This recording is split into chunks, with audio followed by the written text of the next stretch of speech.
Bonjour, bon après-midi. Donc, je continue. Je suis sur la série de cet automne. Je vais procéder comme ça avec des petites poupées, des marionnettes. Je vais l'appeler la série Dr. Waterhouse. Donc, le Dr. Waterhouse, en la traduction, comme ça en anglais de français, c'est la maison de l'eau, la maison d'eau ou un moulin à eau, la maison d'eau, mais donc, je l'appelle comme ça parce que du coup, c'est aussi existe, Dr. Waterhouse existe. Bonjour, j'espère que vous allez bien. Donc, mon visage, je ne le montrerai pas souvent parce que pour une raison que je vous expliquerai un autre tantôt sur les vidéos, pour pas qu'il y ait ce qu'on appelle du vol d'image, puis que l'image soit utilisée, mon visage soit utilisé sur d'autres images. Donc, sur cette série-là, entre autres, je vais tout en parlant de divers sujets, je vais parler aussi des crâniaux. Donc, comme je disais, quand il arrive quelque chose, on dit est-ce qu'il y a un cancer du cerveau, est-ce qu'il y a un caillot, est-ce qu'il y a un embolie du cerveau, est-ce qu'il y a eu une maladie, un accident, une fracture, un processus du vieillissement tout à fait normal. Donc, c'est très complexe. Il n'y a personne qui a le droit de donner un diagnostic sur le cerveau, mis à part un spécialiste, un médecin qui a étudié, un spécialiste qui a étudié sur les maladies du cerveau. Donc, les premiers répondants, les personnes qui y arrivent, doivent avoir ce qu'on appelle des dossiers de l'information qui sont exacts. Donc, c'est une brosse à dents là, qui arrive, un appel de Calunar, puis une voisine, un cousin, quelqu'un qu'on connaît même pas qui dit quelque chose. À partir de, ça fait quand même un certain temps, les ambulanciers qui prennent ça, c'est considéré comme une vente médicale. Il y a certains ambulanciers qui sont immédiatement congédiés, d'autres qui sont enquêtés, puis cherche-le pas ton...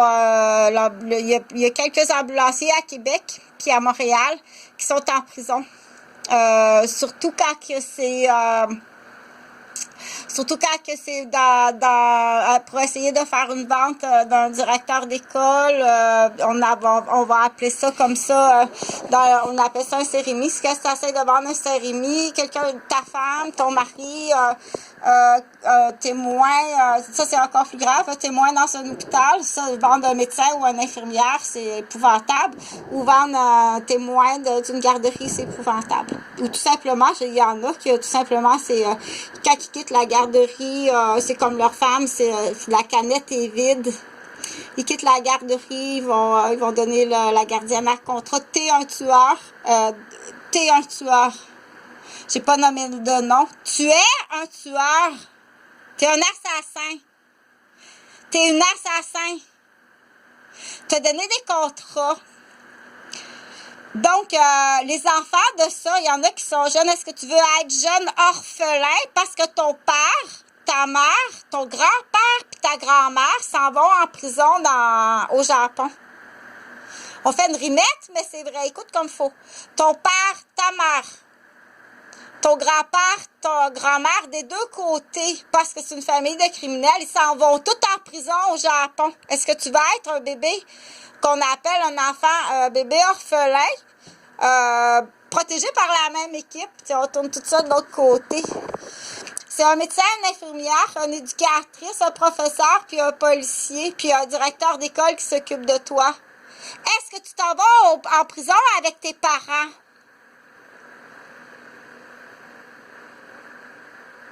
Ou est-ce qu'on tourne ça de l'autre côté? Donc, comme ça. Je vais continuer la lecture. Je vais continuer la lecture sur les abeilles, parce que c'est ça que j'avais dit que je ferais. Donc, mais là, qu'est-ce que je disais ici, là, avant de... donc, s'il y a eu des erreurs, puis il y a des... parce que ça... une erreur peut mener au suicide. Oui, ça peut mener au suicide. Puis il y a du monde qui l'a organisé, ça. Il y a du monde qui a organisé ça. Il a été frappé. C'est un jeune homme. Il a été frappé. Il a été empoisonné, drogué. Puis il y a un nid de fausses guêpes autour de lui qui l'influence, puis il s'est suicidé. Oui, t'es un assassin. C'est facile, c'est un jeu d'enfer pour certaines personnes de dire, OK, et qui sait mieux ça que n'importe qui? C'est un ancien voleur de pneus qui est allé en prison.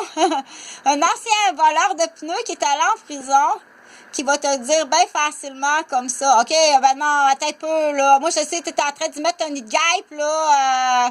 Tu étais en train d'y mettre un nid de guêpe pour essayer de faire un suicide ou pour de la distraire à un tel point qu'elle va faire un accident mortel. T'es un assassin! Donc, on va les appeler les cointreaux. Ils peuvent, ça c'est grave, une infirmière, essayer de tuer une infirmière ou un médecin parce qu'on a vu des dossiers de ta criminalité.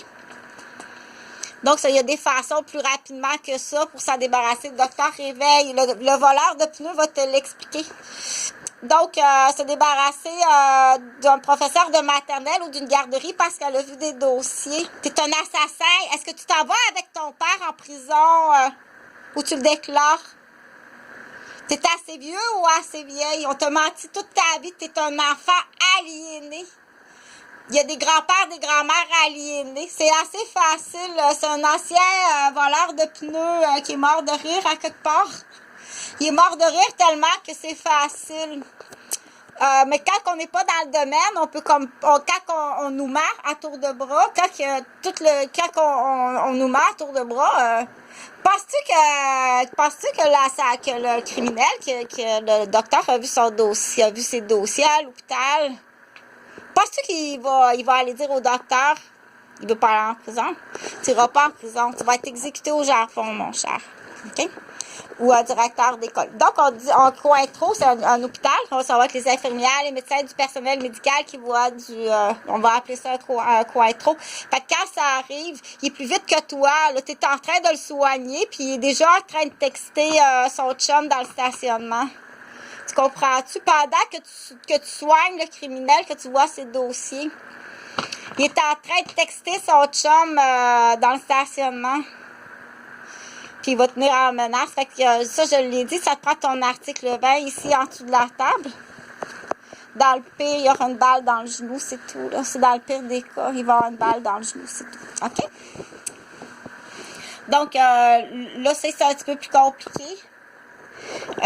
C'est plus compliqué, puis ici, c'est encore plus compliqué. Quand c'est toute la famille. Fait qu'il y en a qui collaborent dans ça. Donc, il y a des équipes de corruption qui vont collaborer puis qui vont faire de l'argent, là. Ça s'appelle la loterie humaine, puis espionner, puis être soit complètement incompétent ou complice. Donc, on sait que nos complices ont eu le temps quand même. Ils ont eu le temps et l'argent de s'instruire. Il y en a partout. Donc, finir ça un peu à joke, c'est des voleurs de pneus qui sont allés en prison qui vont te l'expliquer bien comme faut. C'est assez facile de pousser quelqu'un au suicide. C'est assez facile de pousser quelqu'un dans un accident mortel. Donc, c'est facile, on a trouvé une équipe, ça, il y en a en masse, t'as de la brosse à dents, de la vieille brosse à dents qui participe à ça pour protéger leurs garçons ou leurs neveux, il y en a en masse, on va être dans l'équipe des assassins. Enfin, ça va être correct parce que je voulais faire, ça va être demain pour la merveille des abeilles, je vais continuer demain. Bye bye!